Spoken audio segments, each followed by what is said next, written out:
ವಾಸುದೇವನ ಉದರದೊಳಗೆ ಪ್ರವೇಶಗೈದಾನಂತರದಿ ನಿರ್ದೋಷ ಮುಕ್ತರು ಉದರದಿಂಪೊರಮಟ್ಟು ಹರುಷದಲ್ಲಿ ಈಶನಿಂದಾಜ್ಞೆಯ ಪಡೆದನಂತಾಸನ ಶ್ವೇತ ದ್ವೀಪ ಮೋಕ್ಷದಿ ವಾಸವಾಗಿ ವಿಮುಕ್ತ ದುಃಖರು ಸಂಚರಿಸುತ್ತಿಹರು. ಆನಂದಸ್ಯ ಪದಂ ವಂದೇ ಬ್ರಹ್ಮೇಂದ್ರಾದಿ ಅಭಿವಂದಿತಂ ಪೂರ್ಣ ಸರ್ವಗುಣ ಕಾರಣಂ ಅನಾದ್ಯಂತಂ ಸುರೇಶಿತುಃ ದಾಸವರ್ಯಂ ದಯಾಯುಕ್ತಂ ದೂರೀಕೃತ ದುರಾಶಿಷಂ ಹರಿಕಥಾಮೃತ ಸಾರ ವಕ್ತಾರಂ ಜಗನ್ನಾಥ ಗುರುಂ ಭಜೆ. ಶ್ರೀ ಹರಿಕಥಾಮೃತ ಸಾರ ಕಲ್ಪಸಾಧನ ಸಂಧಿ ಪದ್ಯ 40. ವಾಸುದೇವನ ಉದರದಲ್ಲಿ ಪ್ರವೇಶಗೈದಾನಂತರದಿ ಎಂಬ ಈ ಪದ್ಯದಲ್ಲಿ ಶ್ರೀ ಜಗನ್ನಾಥದಾಸರು ಪ್ರಳಯಾನಂತರದ ವಿಷಯವನ್ನು ತಿಳಿಸ್ತಾರೆ. ಲಿಂಗಭಂಗವಾದ ನಂತರ ಮುಕ್ತ ಜೀವರು ಶ್ವೇತ ದ್ವೀಪಗತ ವಾಸುದೇವ ನಾಮಕನ ಶ್ರೀ ಪರಮಾತ್ಮನ ಉದರವನ್ನು ಪ್ರವೇಶಿಸ್ತಾರೆ. ಅನಂತರ ವಾಸುದೇವನ ಪರಮಾನುಗ್ರಹದಿಂದ ಪರಮಾಚ್ಛಾದಿಕ ಎಂಬ ಆವರಣ ಅಪಸರಣವಾಗ್ತದೆ.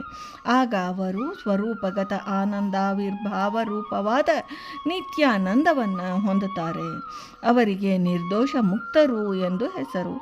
ಈಶ್ವರೇಚ್ಛಾವರಣ ಸಹಿತರಾಗಿರುವುದೇ ಅವರಿಗೆ ದೋಷ ನ್ಯೂನ್ಯತೆ. ಅದರ ಅಪಸರಣವಾಗದ ಹೊರತು ಮೋಕ್ಷಾನಂದ ಭೋಗ ಇರುವುದಿಲ್ಲ.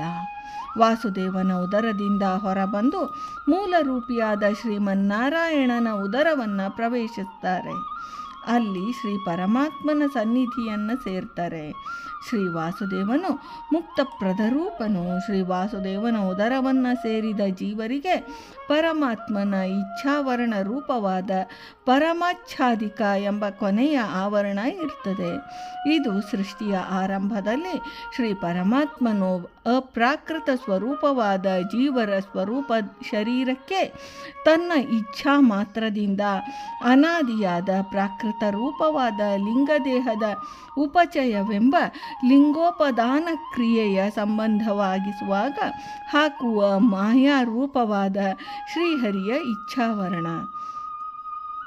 ಈ ಇಚ್ಛಾವರಣವನ್ನು ಶ್ರೀ ವಾಸುದೇವನು ಶ್ರೀ ಲಕ್ಷ್ಮೀದೇವಿಯರ ದ್ವಾರ ಅಪಸರಣ ಮಾಡ್ತಾನೆ.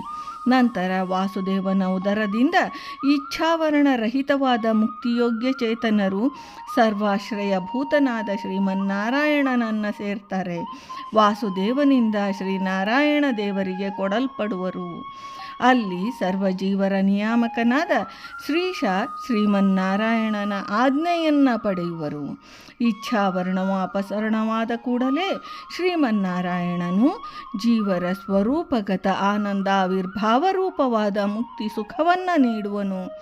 ನಂತರ ತಮ್ಮ ತಮ್ಮ ಸ್ವರೂಪಗತ ತಾರತಮ್ಯಾನುಸಾರ ಈ ಜೀವರು ಅನಂತಾಸನ, ಶ್ವೇತದ್ವೀಪ, ವೈಕುಂಠ ಮೊದಲಾದ ನಿತ್ಯ ಮುಕ್ತ ಸ್ಥಾನಗಳಲ್ಲಿ ಆವಾಸವಾಗಿ ಸಾಂಸಾರಿಕ ದುಃಖದಿಂದ ದೂರವಾಗಿ ನಿತ್ಯಾನಂದ ರೂಪವಾದ ಸ್ವಸ್ವರೂಪಾನಂದ ಆವಿರ್ಭಾವ ರೂಪವಾದ ಮೋಕ್ಷ ಸುಖವನ್ನು ಅನುಭವಿಸುತ್ತಾ ಮುಕ್ತಿಧಾಮಗಳಲ್ಲಿ ಸಂಚರಿಸುತ್ತಿರುತ್ತಾರೆ ಅಂತ ಶ್ರೀ ಜಗನ್ನಾಥದಾಸಾರ್ಯರು ಈ ಪದ್ಯದಲ್ಲಿ ತಿಳಿಸಿದ್ದಾರೆ.